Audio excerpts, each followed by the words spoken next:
The vertical jump, at one point, it was one of my strongest points, but I did numerous mistakes when trying to obtain an even better vertical jump. At the end of the day, it led me to quit my volleyball career. So in today's video, I will share with you the mistakes that I wish I wouldn't have made in the past, and maybe then I wouldn't have suffered such injuries from the vertical jump training. For those unfamiliar with me, before I even started weightlifting, bodybuilding, fitness, strength training, whatever you may call it, I was a volleyball player. So I started at a very young age. I was maybe 6 or 7 years old when I started enrolling in this sports school. And we did train seriously from the very childhood. We had like 3, sometimes even to 5 training sessions a week. And when growing up, I always used to be the shortest kid. So I was always a head smaller than my teammates, and I was frustrated because I was a very late bloomer.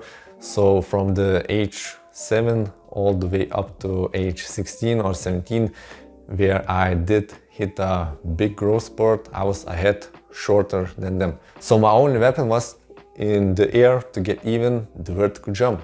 I had to jump higher. So I was obsessed with it. And I have discovered the vertical jump training in my teens when I was like 14, 15, 16, something in that range. And mistake number 1 is doing stupid programs. At that particular time, if you remember, there was a program called Air Alert. And it had you to do crazy repetitions, crazy amounts. If you calculate the repetitions that you do in a given week, combined with the volleyball training that I already did, crazy. It was just stupid.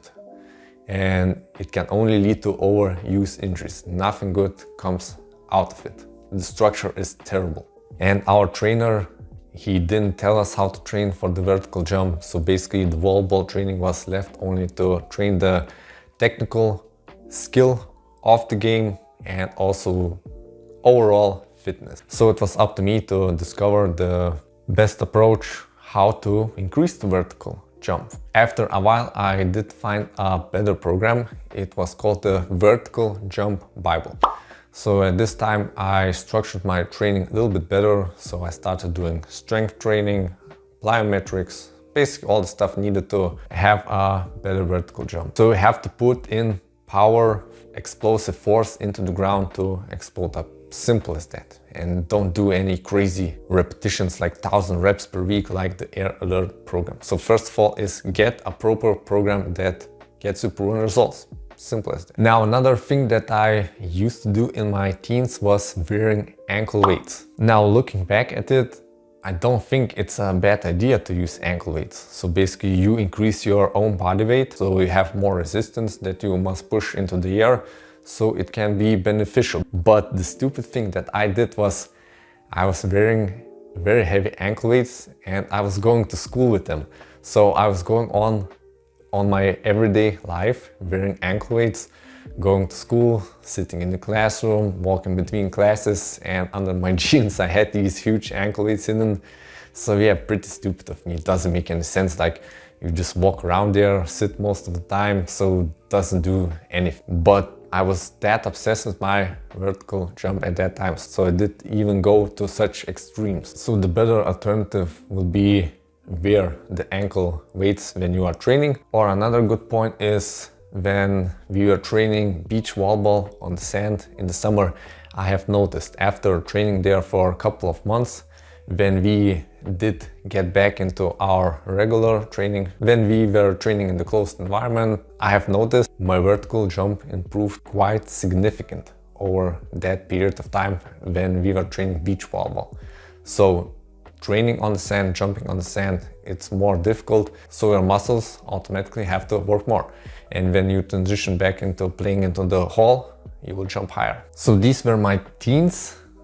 And later, when I have transitioned into my university days being a student, that's where things started going wrong. So for reference sake, when I was transitioning to university, I have reached a height of 1.88 meters. So that was already my peak. So I was 19, 20 years old, 21 at this time period. And my vertical jump was around 80 centimeters. So that's like 31 and a half inches. and at the very peak, at my best form, it was 85 centimeters, so that's about 33 inches. And yeah, at my peak, I was jumping that high. I could reach above the rim, something to this point, so I could dunk a basketball without any problem. And my lifetime goal was always to have a vertical leap of 1 meter, so that's 40 inches. Unfortunately, I never managed to achieve it because of the mistakes that I did make mainly in my university days. So one crucial mistake that I did make was training on a hard surface. So it was either concrete when I was training outside, or when I was even training in my small apartment, the vertical jump. I was training on concrete. At that time I had a concrete, a little bit of surface of a carpet, but basically it was a disaster training on concrete for your legs, especially for your knees. Over a longer period of time, you will just destroy them. So you must train on wood, maybe on some rubber flooring, and have basically good shoes that can cushion the brute force that you will exert there on your ligaments, tendons, knees, whatever. Now, another thing that I didn't consider at that time was my body fat percentage. So yeah, I was young, I didn't know about these things at that time. Especially when I was in my bulking days, I was very fascinated with weightlifting, putting on muscle mass. I was dirty bulking at that time, I had no idea how to structure it properly. But there were times when I was playing volleyball on the court and my body fat percentage was like 20%. Maybe even 25. So I had a lot of strength in me, but I had to move this extra weight. So if somebody would tell me, hey, listen man, cut down the body fat to about 14-12%, maybe even 10 if you want to be that competitive in the vertical jump. And then if I would preserve my strength, my explosive strength in the legs, and I had to move like 10 kilograms less of body fat, that would be a huge game changer. Also, one thing that I forgot to mention was in my university days, I was put in a very tough and competitive environment. Once again, I was one of the shortest guys on the team, even being 1 meter and 88 centimeters. The other guys were like 2 meters. So once again, in my teens, I was a head size shorter than the other guys. And here once again, I had this head size difference once again, a disadvantage for me. That's why I was once again obsessed with vertical jump training, so we were even in the air. And I always thought to myself, well, if I'm shorter, then I will overtake you in the air. And if you go for the block, I will just spike over your block. So that was my mindset, and I was dedicated to do whatever it takes to achieve it. And basically, this was the downfall of mine. It was the overtraining environment, not enough rest. So in my university days, we had 5 mandatory workouts per week and 1 optional on the weekend. Most of the time I took all of them. So I was training on average 5 to 6 days of volleyball practice. Then we had some matches, of course, over the weekends. Every month I was doing strength training at home or at the gym, so bodybuilder training in general for the upper body mostly. And then I was doing my vertical jump training outside the volleyball court, outside the gym environment. So I had days when I was going to volleyball practice, then I was going straight into the gym to do my bodybuilding work, and then in my apartment at home I was doing the third workout for vertical jump training. Crazy what I did at this particular time to achieve this vertical jump. And it didn't take that long to completely mess up my knees. So I have developed jumper's knee over the span of about 6 months of this insane regimen that I did participate in. And I reached such point that the pain was that badly, it was excruciating when jumping. So one day I said, I cannot do this anymore. So yeah, basically at that point I was done and I did quit, unfortunately. After that I would recover. So it took me 6 months, at least maybe even a year, to return to amateur volleyball. So not playing anymore on this semi-professional level. But yeah, I messed up my knee by doing this insane regimen. Anyways, the takeaway point is you cannot train to infinity. If you have your volleyball practices and the trainer forces you to train 5 to 6 times per week, and then you want to do some additional stuff like upper body training with weights, increase your vertical jump with lower body training, be it strength training, plyometrics, it's a recipe for disaster. You need balance here. So how to balance?